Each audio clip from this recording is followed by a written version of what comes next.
Yes. It's another beautiful day. Happy New Year 2023. It's yours truly, MK, or Michael Kimathi, your hosts, representing Impactmasters podcasts in collaboration with Africa's Talking Podcasts.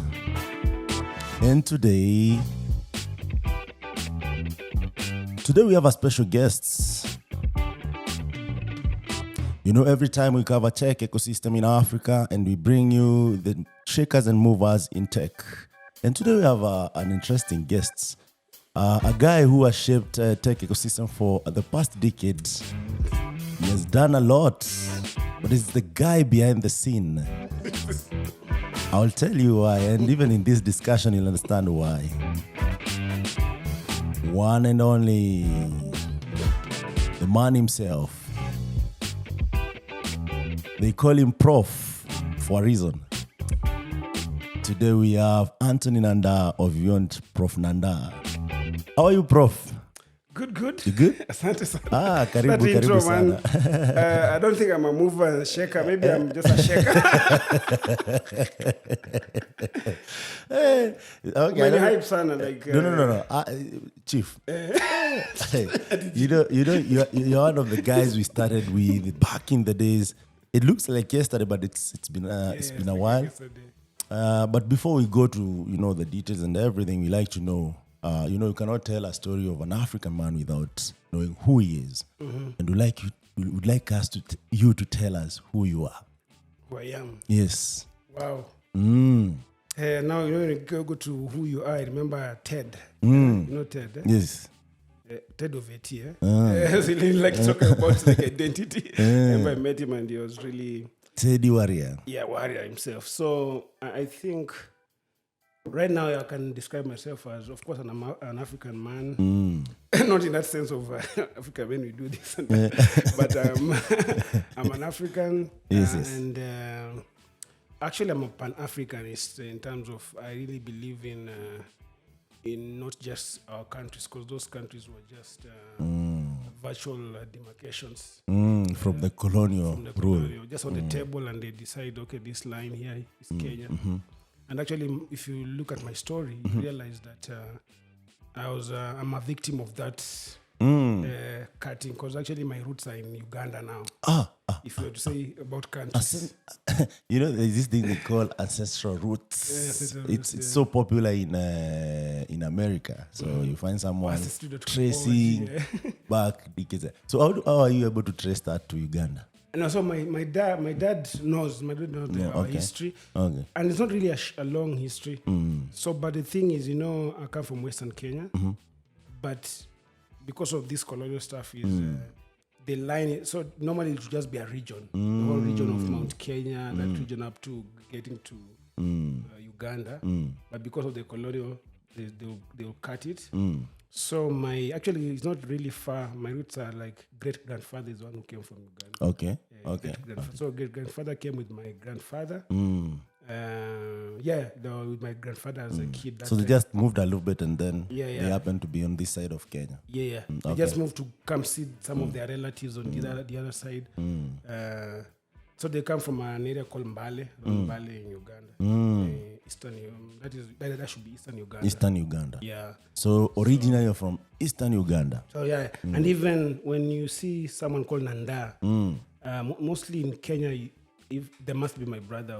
It's like an ancestral name. That Nandaa is just a unique name for us. But you go to Uganda, there are many Nandaas. You'll get like it to be common. But in Kenya, they're not. Okay. Nice. So you're born in Mbale or? Oh, no. So myself, of course, born in Western Kenya. Where specifically? In a place called Lugulu. Yes. Lugulu is near Webuye. Webuye, Bungoma. Yes. That's Bungoma County. Yeah. I know Webuye from the pan paper. Pan paper, of course, Yeah. We studied it. That was the real, that's the economic, activity, the main economic stuff. Like those who made it are working in pan paper. But it's no longer there anymore. Yeah. They're trying to revive it. Yeah, but there's some small stuff that goes on there. Maybe some They also produce hydrochloric acid. I think. Okay. They do some of those byproduct stuff.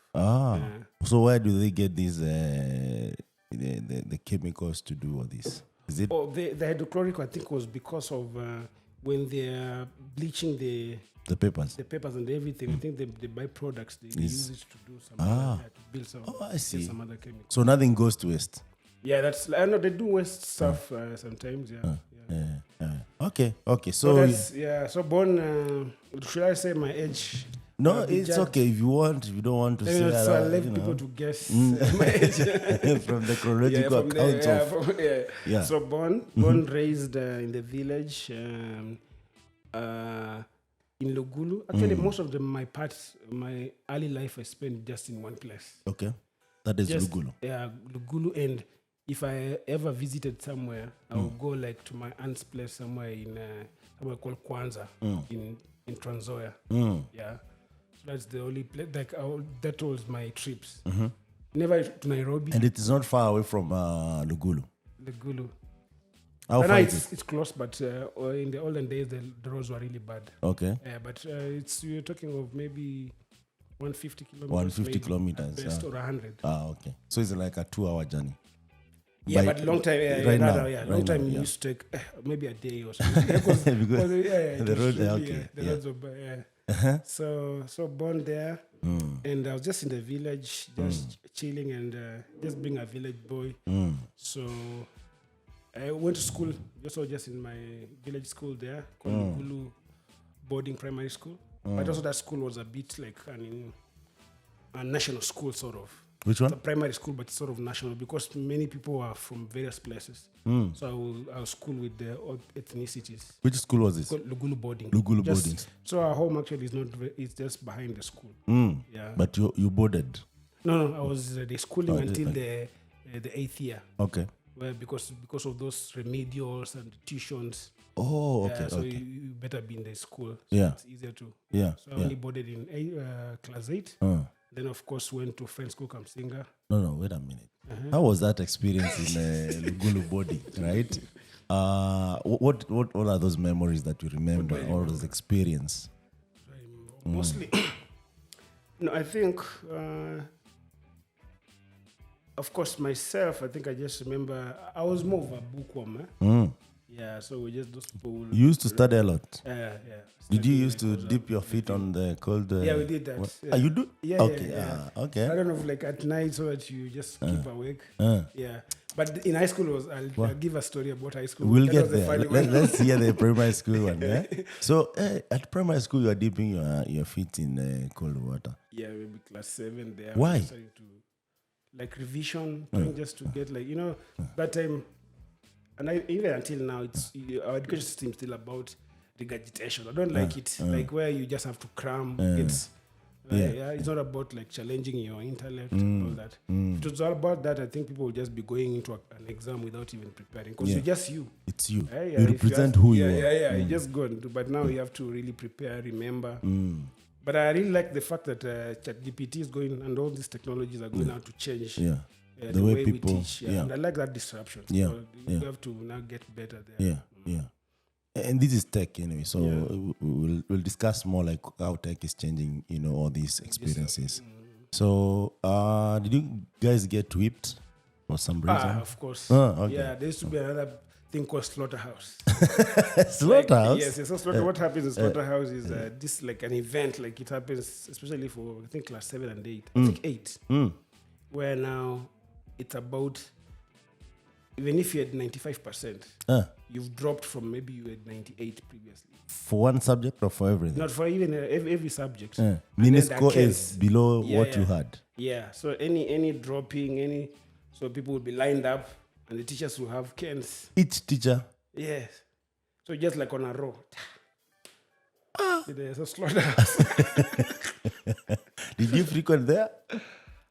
But I was not really not that frequent. So I was trying to once or twice. I tried to read a lot. You've never been in a slaughterhouse? Was I? Maybe once. Maybe once. Yeah. And that's dropping from 99 to 98. Okay, maybe I've exaggerated, but maybe mostly those droppings of maybe 80s to 70s. When the teachers actually are seeing that you're becoming, you're joking. You're now. relaxing. Yeah, you're relaxing. You're going towards now the A minor. And you performed really well in primary school. Yeah, tried. You I was not the could level not get of. I was not. Was I on the national? You know that time when it's about being on the paper. on the paper, yes. Like everyone buys the paper and they sort of like put it somewhere. But was I on the paper maybe? Which maybe year was it? In the inner pages. Where those like you have to go look for the name. Those days they used to publish all the names. Remember? Top 100. So I wasn't there in the national. No, I was in the like top maybe the provincials. Oh, provincials. Yeah, maybe provincials, and maybe I could have been maybe in the top 50. Maybe. Top 50. Yeah. Okay. Okay. So you of course you can't join Friends Come Singer if you have not performed really well because it's a national school, right? Then it was a provincial. Then, but now it's a national. Yeah. So how was that interaction with everyone from all over the country? Yeah, so the good thing is like my primary also had people from all over. Also, of course, people from Nairobi. Those are the cool kids. Cool kids. But also decided just continuation. Actually, most of my primary guys also we went together in the same. It would be like a good number. Yeah. Went. So at least there are a couple of familiar faces. Yes. Yeah. School. Then of course school with so many other guys. Yeah, I think high school was I can say it was my formative now. That's when I think in my primary, when you're asking me, I think I was more, what I remember, I was more of a timid person. A lot of timid. Yeah. Because of your body and I was just chill, bookworming. And then, but also I tried to do some, I was also involved in PE. We did those like acrobatic stuff. A little bit. Nice. A little bit, but not really. Nice. So I remember doing a backflip and falling on my head. Oh, okay. And it was like, you have to do it. Like, you don't do it, you'll be canned. So I was like... Everyone has to do it? But the ones who are like signed up for that. Oh, okay. PE. In that club? Yeah, because you're going to compete. Yeah, I know. I competed, but do you know which part I played? Yeah. There are those drummists. Oh, yes. So my two bros were really good. So when I joined another school, when I tell my story, all this will make sense. So when I joined another school, I used to like to do it, but I could see people get injured, like people would break their hand and then so I was a bit discouraged by that. But one time, I was told, there are those guys you carry as subs. So in case someone doesn't show up during the competition, you'll cover for them. Of course, it's not like you're doing the flips, but you go and arrange those springboards, or you hold someone's leg and then they flip. Those ones you're not involved much. So I was just a sub. And then it happens the drummist who used to do the drum, so that it goes with a pattern. I don't know if you guys used to... there was drumming. You have to do drum so that you remember the set. Yes. Because you might not remember what was the next thing. Yeah. So that dude, I don't know what he did. So the PE master chased him away. He's like, Michael, come. Can you do this? Me, I used to... I didn't practice, but of course the patterns were not that complex. Then I took over. From there, we went up to, I think, provincial or something. I can't remember. We went so far, and the reason why we did not progress is because you see, when these things sometimes get to high levels, I hear there is a lot of corruption. Yeah, there was a lot of corruption. That's true. So that's how much I was involved in the PE. But my two bros were really good. In the PE. Talking about those corruptions, like you remember, like especially this, at least the games like football, everything would be seen there. Right? Even if the ref is unfair, you can see, he's not giving a penalty and all that. But this one is like you're waiting for judgment. Yes. And then the way you've seen all the other sets, you say, this one we are going. Hit me under. And then you just see, number 2, runners up, it's you guys. Yeah. Say, what? Yeah. So I So I mean, that's the thing. So you're involved with the gymnastic. Yeah, a little bit. But I'm not really an athletic person. I can just say the truth. So when it comes to high school, I really wanted to be athletic sometimes. So a very good. So another neighbor of ours, he used to be a coach for one of the. That time cricket was really big in Kenya. Yeah. Like around the years like 2000, cricket was like you hear of Tikolo, who had all those guys who are really great. Yeah. So he came to the village and he tried to introduce cricket. This time I've never heard of. Like the only time I used to the good thing was I was really used to read papers because of my dad. My dad like every day would buy a national paper every day. So through papers I would learn a lot.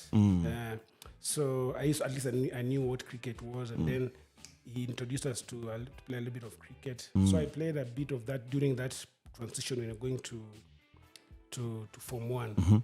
So, but when I was doing they call it bowling, when you're going to throw that ball, I twisted my arm. Even up to now, I still have that problem where even as a day I was just sleeping and then I woke up, I felt my socket is out actually. What? So you feel like then you bring it back. Okay. Yeah, so that's a condition. Many people know it. Like I think there's a name for it, a medical condition about the bones. So once it just dislocates, it's a permanent thing. So you have to manage it. Get out and you turn it back. Is it painful? No. Oh no, when of course it's painful a little bit, but when it goes back, then it just feels like okay. It doesn't linger on. Chief. so that now connects to my story when I was trying to. So I wanted to play rugby. I think you have ever had some talk about rugby. Because I was a bit fast. Like I used to for me, I used to love running. So I was like, even in our class, most times I was maybe top 5. Like I used to be really fast. And so I liked 7-a-side. So I thought like, I can be a winger. But not running, I really like it. So I said, let me go. And they were trying to do trials for Form 1s to go try. So my first day, I make a tackle and the same thing happens.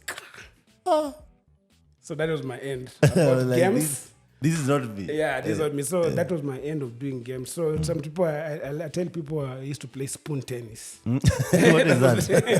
Just eating. Spoon? Yeah, spoon tennis. I used to play spoon tennis. Just eating. Yeah, just and eating, relaxing. Chilling and reading. And reading. Eat, read. It was like almost like eat, read, sleep. Read, sleep. 4K club. In Swahili. Kukula, kulala, kulalamika na kurandaranda. Okay, nice one. That was something that one of the teachers said when people were not performing in one of the schools.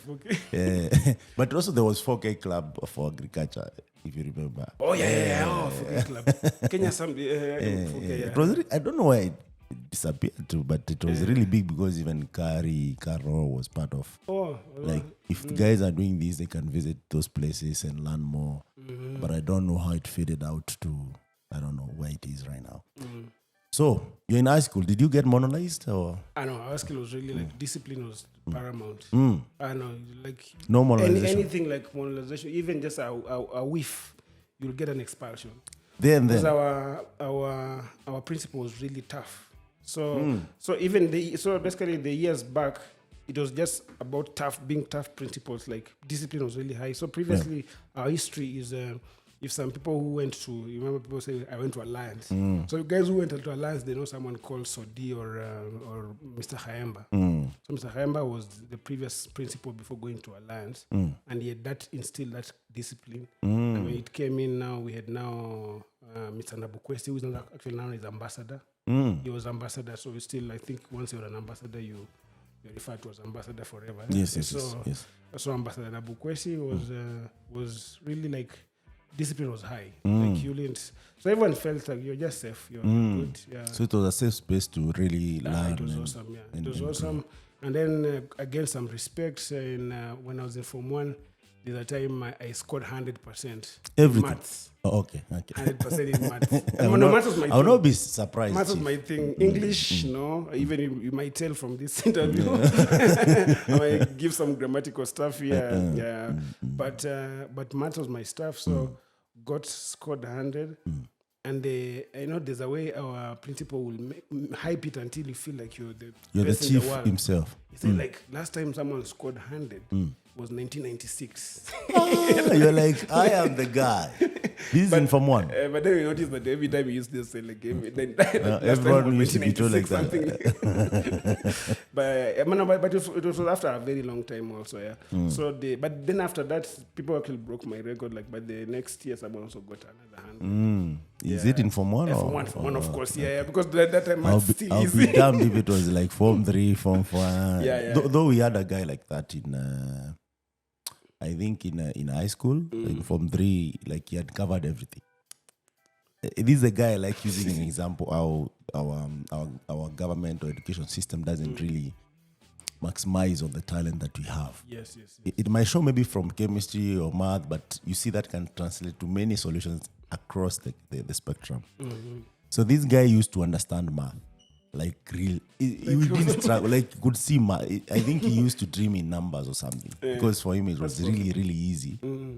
That even in mock, he used to score 100. Mock, of course, you see mock should be harder than... Yes, mock, I don't know why they do this, but in mock, they cannot give you 100. So what they will do, they'll give you 99 or 99. Like just to make... Essentially, has just scored 100. And you know mock how it was, bro. Mock was harder. Like normally, if you had like, let's say a B plus in mock, you have an A. This is A, yes. So this dude used to, and chemistry, was good at it. So do you know what they call him at the university? Industrial chemistry. I don't know that industrial chemistry is bad, but I think that a guy would make something to do with rocket science. Yeah, he'll be Yeah, we really waste our talents. Yeah, because now this is a guy who really understood math more than chemistry. But because chemistry sometimes is math, he could make... Yeah, the math in chem is just the formula. You can use the calculator and all that. Yeah. But at least if you want to go to a math major kind of thing, like you go into electrical engineering, science, something like to do into physics stuff, like you say, like you go into rocket science. So when I hear someone speak about how they scored in high school, sometimes I feel like we waste our geniuses. Yeah, just to say the least. But I don't know. Maybe there's a reason for that. Maybe I'm speaking from point of ignorance because I don't know why. Because I remember sometimes sharing with the older folks about how the education system before it changed to 844. Before you were invited to join a university, they used to know where they would place you. So it was like, if this guy goes to a university, of course, there's a job for him in the government or in the private sector. There was a very clear path. That used to be based on numbers, and the people will go to TVET or these other schools, and even guys who used to do plumbing, carpentry. Used to know that if I do this, of course, I'll join the workforce in this industry. But right now, it's not clear. Most of the guys have graduated, but and now universities are too many. Yeah, and then the programs. I think we'll get to that part where we'll just talk about like education system and what I think. Because it's a lot. And actually, I had some. Even you remember when I was living in Sifu, we'll go to that part of Sifu. We'll talk about it and about the education system. Yeah. So you were in the university. So your favorite was just math. So math was my favorite. Of course, there were things that come with math, things like physics. Chem maybe a little bit. Biology was not really my strong forte. You could not understand why people are studying plants. English also was not my forte, but I really want to thank my English teacher. He's actually now a professor in KU. Oh, okay. So, Professor Chetam. He's no longer a high school teacher. Yeah, he did masters. He went to PhD. Yeah, he did PhD. Now he's a professor. Ah, nice. Yeah, and he really encouraged me to gave me a very simple way of trying to improve your English. Just told me, try and read a lot. So I'll go to the library, just read books, Charles Dickens. Some of them, I remember picking Charles Dickens and I was like confused. Like, what is happening? Some pages you read like, what is this? What is this? Like this English? Yeah. But that really helped me. So trying to read all the previous past. So before Form 3, you're not starting to do the set books, but you start reading them even before, just to get other set books. Did you guys read the set book in Form 1 and Form 2, and then by the time you're getting to Form 3, everything changed? Yeah, of course, we were reading actually the older set books. Yeah, we'll read we'll read which ones. I don't know why they remember the Swahili ones more. Siku We'll read Njema. no, Siku Njema, I guess was it ours? You're the last guest to do one? Siku Njema. Yes. And then, but we'll do like Amezidi. We'll read Amezidi, even though we're not doing it. Shamba la Wanyama. We'll read it, but even though we're not doing it. Yeah. So it was just a very nice way of getting to know the language and all that. Yeah, then when it clicked, like why I used to see so many of my primary guys who are good in English, they used to have these hardy boys. These like just novels that you just wonder, like, what is this guy reading? Big volumes. Yeah. So it's not understanding but just why practicing. why they were better. Yeah. So that's your path. Yeah. And then you get from 3, you choose a specific subject. No, those are good questions. So I have a long story, and that thing has followed me up to my life right now. So when I joined, because of luckily we had computer studies, but computer studies was only because everyone wanted to do computer studies. Because now you're coming from villages, you've never seen a computer everyone wanted. So the only way they will try and save out people is to use what is called in KCP maths. So the good thing is, like, you're good. I met the points. So I was actually admitted. But then, when you're just not doing that weekend, you're just trying to know the school. We went to a music room. I was playing the keyboard. Because I used to play some music even in church, even when I was a kid, like by class 4. So when the music teacher came and saw me playing, he called me and said, which subject have you chosen? I've chosen computer studies. I don't know why many people want to do this computer studies. You know, you'll do these packages after you finish. You'll do packages.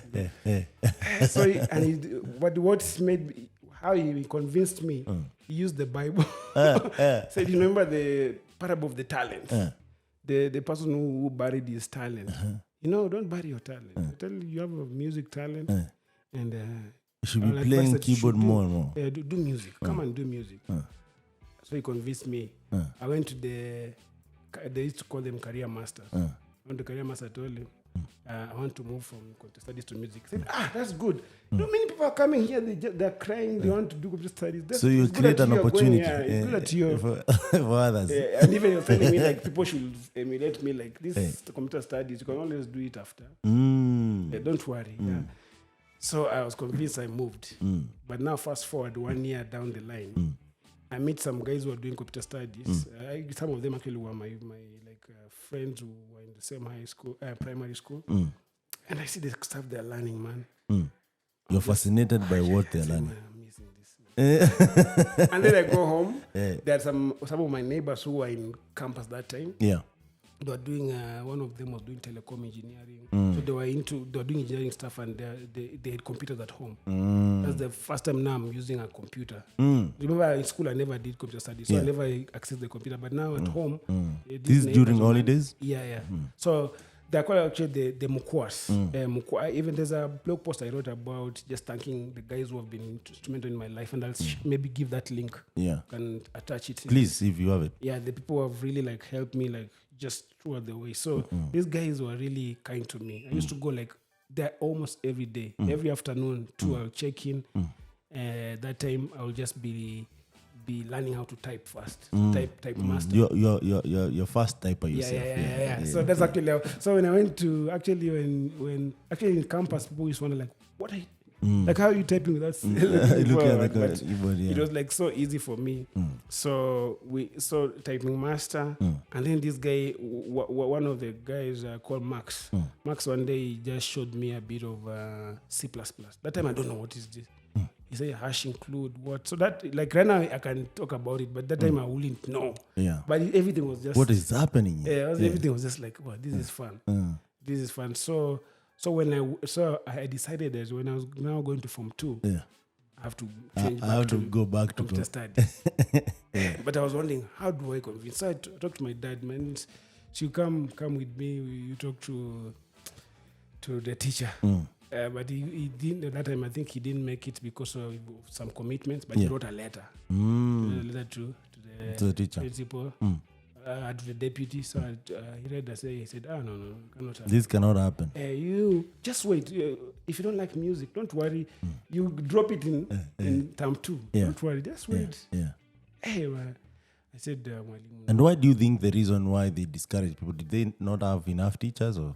Of course, even actually, even right now, it will make sense. Like, how would you have missed a whole Form 1? Yeah. You've never learned Form 1. Yeah. I never did Form 1 computer studies. Yeah. I want to start computer studies in Form 2. Yeah. Where will you start? So even they had a right to say no. But you know what? Yeah. I had to cry in that room. You had to be given a chance to show how serious you are. I cried. I don't know, but it's not like even crying of like